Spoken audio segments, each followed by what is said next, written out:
ഇതിനകത്തെ കടുത്ത അനീതിയാണ്, ഇരട്ട നീതിയാണ് നടപ്പിലാവുന്നത്. ഞാനിപ്പോൾ അവിടെ ആ പ്രവർത്തകരെ കണ്ടപ്പോൾ അവർക്ക് ഗുരുതരമായ പരിക്കാണ്. ഒരാളുടെ 2 ഷോൾഡറും ഇറങ്ങിയിരിക്കുക, ഇടിക്കട്ട വെച്ച് ഇടിച്ചതിൻ്റെ പാട്, ശരീരം മുഴുവൻ കല്ലിച്ച് കിടക്കുക, ശരീരം വീങ്ങി കിടക്കുക, തലയിൽ സ്റ്റിച്ചുണ്ട്, ഒരാളുടെ കയ്യിന് ഫ്രാക്ചർ ഉണ്ട്. അപ്പോൾ ഗുരുതരമായി പരിക്കേറ്റ ആളുകളെ ആശുപത്രിയിൽ മതിയായ ചികിത്സ കൊടുക്കാതെ അവിടുന്ന് പൊളിറ്റിക്കൽ ഇൻ്റർഫിയറൻസ് വെച്ച് ബോധപൂർവം ഡിസ്ചാർജ് നിർബന്ധിച്ച് എഴുതി മേടിപ്പിച്ചിട്ട് അവരെ പെട്ടെന്ന് റിമാൻഡ് ചെയ്യുക. എന്നാൽ ഈ ആവേശം തിടുക്കമൊന്നും ഇതേ കേസിൽ ഇതേ വകുപ്പുകൾ ചുമത്തപ്പെട്ട അപ്പുറത്തുള്ള ആളുകൾക്കെതിരെ ഇല്ല. അതിൽ ഒരാൾ മാത്രമാണ് ഇവിടെ ജയിലിലുള്ളത്, ബാക്കി 3 പേര് ഇപ്പോഴും ചികിത്സയിലാണെന്ന് പറയുന്നു. മാത്രമല്ല ഒരാൾ സ്വകാര്യ ആശുപത്രിയിൽ ചികിത്സയിലാണെന്നാണ് പറയുന്നത്, മെഡിക്കൽ കോളേജിൽ പോലും അല്ല, സ്വകാര്യ ആശുപത്രിയിൽ. അപ്പോൾ അവിടെ ഡിസ്ചാർജ് ഇല്ല, അവർക്ക് നിർബന്ധിക്കലില്ല, തിരക്കുകൂട്ടലുകളില്ല. അവിടെ സാവധാനം ആശുപത്രിയിൽ കഴിയാവുന്നിടത്തോളം കഴിഞ്ഞിട്ട് മെല്ലെയൊക്കെ പോയാൽ മതി, ജാമ്യം കിട്ടുന്നവരെ അവിടെയൊക്കെ കിടത്താമെന്നുള്ള ആറ്റിറ്റ്യൂഡാണോ എന്നുള്ളത് സംശയിക്കേണ്ടിയിരിക്കുന്നു. അപ്പം ഇതിൽ ഒരാൾക്ക് 2 ഷോൾഡർ ഇറങ്ങിയിരിക്കുക, നിങ്ങൾ കണ്ട അത്ഭുതപ്പെട്ടു പോകും. അതുപോലത്തെ ഇടിക്കട്ട വെച്ച് വാരിയലിനും തലയ്ക്കും നെറ്റിക്കും കയ്യിനും കഴുത്തിനൊക്കെ ഇടിച്ചതിൻ്റെ പാടിങ്ങനെ കല്ലിച്ച് കിടക്കുക, കയ്യിലിങ്ങനെ റിങ് പോലെ ഇരുമ്പിൻ്റെ സാധനം വെച്ച് ഇടിച്ചതിൻ്റെ. എന്നിട്ട് അപ്പോൾ അന്ന് വെച്ചാൽ ബോധപൂർവം അടിക്കാൻ മുൻകൂട്ടി തീരുമാനിച്ച് വന്നു തന്നെയാണ്. എന്നിട്ട് അവർക്ക് ചികിത്സ നിഷേധിക്കുന്നു എന്ന് മാത്രമല്ല, അവരെ നിർബന്ധിച്ച് ഡിസ്ചാർജ് ചെയ്യിപ്പിച്ചിട്ട് എത്രയും പെട്ടെന്ന് ജയിലിലെത്തിക്കാനുള്ള തിടുക്കം കാണിച്ച സംവിധാനങ്ങൾ ഇതേ കേസിൽ ഇതേ വകുപ്പിൽ പ്രതി ചേർക്കപ്പെട്ടിട്ടുള്ള അപ്പുറത്തുള്ള ആളുകൾക്ക് ഇപ്പോഴും അവർ ആശുപത്രിയിൽ തന്നെ തുടരാൻ അനുവദിക്കുക. ഒരാൾ മാത്രമാണ്, ബാക്കി ആളുകളെ അറസ്റ്റ് ചെയ്യുന്നില്ല. പ്രതികൾക്ക് പേര് മുഴുവൻ കൊടുത്ത ആളുകളെ അവരെ കേസ് പോലും വേണ്ട രീതിയിൽ എടുക്കുന്നില്ല. ഇപ്പോൾ ഭരണസ്വാധീനം ഉപയോഗിച്ച് ഈ അക്രമത്തിന് ഗവൺമെൻറ് കൊടുക്കുന്ന പിന്തുണ, പോലീസ് കൊടുക്കുന്ന പിന്തുണ ശരിയല്ല. ഇതിനെ ഇങ്ങനെ അവരെ ചികിത്സിക്കേണ്ടതിന് പകരം ഡിസ്ചാർജ് ചെയ്യാൻ ധൃതി കൂട്ടിയ ഡോക്ടർ ആരാന്ന് ഉൾപ്പെടെ ഞങ്ങൾക്ക് അറിയണം. ആരാണ് അവർക്ക് ഡിസ്ചാർജ് എഴുതി കൊടുക്കാൻ ഇത്ര ധൃതി കൂട്ടിയത്? ആ ഡോക്ടർ അങ്ങനെ എഴുതി കൊടുക്കാൻ കാരണം എന്താ? ഇവിടെ കണ്ട ഉദ്യോഗസ്ഥർ തന്നെ പറയാണ് അയാൾ ജെനുവിൻലി ഇവിടെ കൊണ്ടുവരേണ്ട ഒരാളല്ല, അയാൾക്ക് ട്രീറ്റ്മെൻറ്റ് കൊടുക്കേണ്ട ആളാണ്. ഇവിടെ ഞങ്ങൾക്ക് നിയമം അനുശാസിക്കുന്ന കാര്യങ്ങളെ ചെയ്യാൻ പറ്റുള്ളൂ. അതിന് പകരം ഇവിടെ കൊണ്ടുവന്നതിന് ഞങ്ങൾ എന്ത് ചെയ്യും എന്നാണ് അവർ ചോദിക്കുന്നത്. അപ്പോൾ അത് ഇരട്ട നീതിയാണ്, ഞങ്ങളത് ചോദ്യം ചെയ്യും. ഈ ബോധപൂർവം നിർബന്ധിച്ച് രാഷ്ട്രീയ ഇടപെടലിൻ്റെ പേരിൽ ഡിസ്ചാർജ് എഴുതി കൊടുത്ത ഡോക്ടർമാർ ആരാണെന്ന് ഉൾപ്പെടെ ഞങ്ങൾക്ക് അറിയണം. നല്ലവനായ ഉണ്ണി എന്നാണ് ഇപ്പോൾ പുതിയ പേര് വീണേക്കുന്നത്.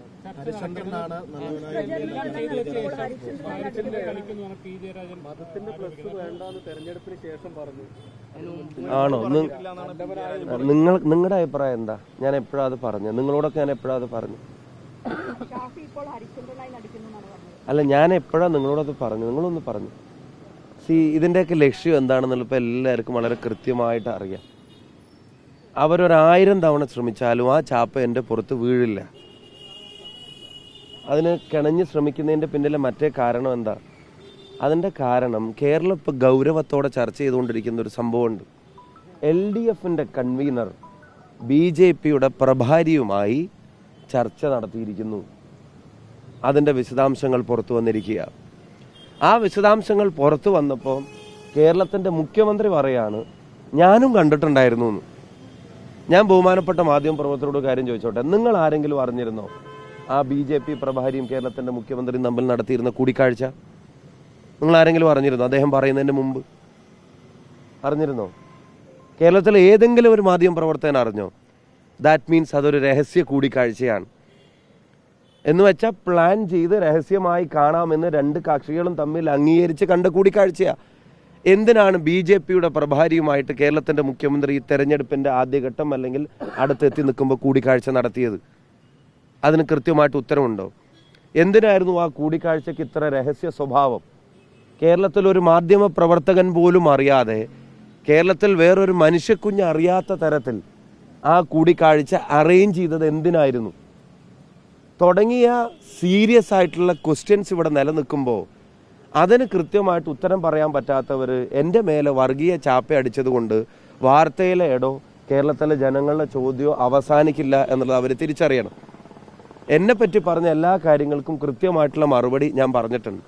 ഇപ്പം അവസാനം പറഞ്ഞ തെരഞ്ഞെടുപ്പ് കഴിഞ്ഞിട്ട് മതത്തിൻ്റെ പ്ലസ് എന്ന് പറഞ്ഞ് ഇതപ്പോൾ News 18 ഞാൻ കൊടുത്ത ഇൻ്റർവ്യൂ, മനോരമയ്ക്ക്, 4th-ന്, 24-ന്, മാതൃഭൂമിക്ക്, ഏഷ്യാനെറ്റിന്, മീഡിയ 1-ന്, റിപ്പോർട്ടറിന്, ഇവിടെ കാണുന്ന കേരള വിഷൻ, അമൃതക്ക്, നിങ്ങൾ ആരൊക്കെ എൻ്റെ ബൈറ്റ് തെരഞ്ഞെടുപ്പിൻ്റെ മുമ്പ് എടുത്തിട്ടുണ്ടോ? ജയ്ഹിന്ദ് ഉൾപ്പെടെ അതിലെ എല്ലാവരും പഴയ ബൈറ്റും ഡേറ്റും ഒക്കെ ഒന്ന് എടുത്ത് നോക്കട്ടെ ഞാൻ എന്താ പറഞ്ഞെന്ന്. മതേതര വോട്ടുകൾ മാത്രം മതി എന്ന് ആർജവത്തോടെ തെരഞ്ഞെടുപ്പിൻ്റെ സമയത്ത് പറഞ്ഞ ഞാനല്ലാതെ വേറൊരു സ്ഥാനാർത്ഥിയെ വടകരയിൽ മത്സരിച്ചപ്പോൾ നിങ്ങളൊന്ന് ചൂണ്ടിക്കാണിച്ചേ. ഒന്ന് ചൂണ്ടിക്കാണിച്ച. ഞാൻ ആരുടെയൊക്കെ വോട്ട് വേണ്ടാന്ന് പറഞ്ഞു എന്നും ആരുടെയൊക്കെ വോട്ട് മതി എന്ന് പറഞ്ഞു അങ്ങനെ പറഞ്ഞ് തെരഞ്ഞെടുപ്പിന് നേരിട്ടാണെന്നുള്ളതും. ദേശാന്റിൻ്റെ പ്രത്യേക ഇൻ്റർവ്യൂ ഉണ്ടായിരുന്നല്ലോ. ആലോചിച്ചാണോ ആ തീരുമാനം പറഞ്ഞെന്ന് എന്നോട് ചോദിച്ചായിരുന്നല്ലോ. അതിനുൾപ്പെടെയുള്ള മറുപടികൾ ഞാൻ കൃത്യമായിട്ട് പറഞ്ഞതാ. അതുകൊണ്ട് ആ ചാപ്പയുടെ പരിപ്പിനി കേരളത്തിൽ വേവില്ല. അതിൻ്റെ ഉദ്ദേശം എന്താണെന്നുള്ളത് കേരളത്തിലെ ജനങ്ങൾക്ക് മനസ്സിലായി. ഒന്ന് തോക്കുമെന്നുള്ള അവരുടെ ഉറപ്പും അതിനേക്കാൾ പ്രധാനം ഇപ്പോൾ ചർച്ചയായിക്കൊണ്ടിരിക്കുന്ന കാര്യങ്ങളിൽ നിന്ന് ചർച്ചയൊന്ന് മാറ്റണം. അവരിപ്പോൾ ഉത്തരം പറയേണ്ടത് ഒരു പ്രധാനപ്പെട്ട കാര്യമാണ്. എന്തിനായിരുന്നു കേരളത്തിൻ്റെ മുഖ്യമന്ത്രി BJPയുടെ പ്രഭാരിയുമായി രഹസ്യ കൂടിക്കാഴ്ച നടത്തിയത്? മതേതര കേരളത്തിൻ്റെ മുമ്പിൽ CPM ഇപ്പം തലയിൽ മുണ്ടിട്ടാണ് നിൽക്കുന്നത്. ചോദ്യങ്ങൾക്ക് ഉത്തരം പറയാൻ പറ്റാതെ നിൽക്കുക. EP ജയരാജൻ ജാവേദ്കറുമായി കൂടിക്കാഴ്ച നടത്തിയത് EP-യുടെ കാര്യം പറയാനാണെന്ന് ഞങ്ങൾ വിശ്വസിക്കുന്നില്ല. മുഖ്യമന്ത്രിയുടെ അറിവും സമ്മതവും ഇല്ലാതെ EP-യെ പോലെ ഒരാൾക്ക് BJP പ്രഭാരിയുമായിട്ട് കൂടിക്കാഴ്ച നടത്താൻ പറ്റില്ല, കഴിയില്ല, അത് സാധിക്കില്ല.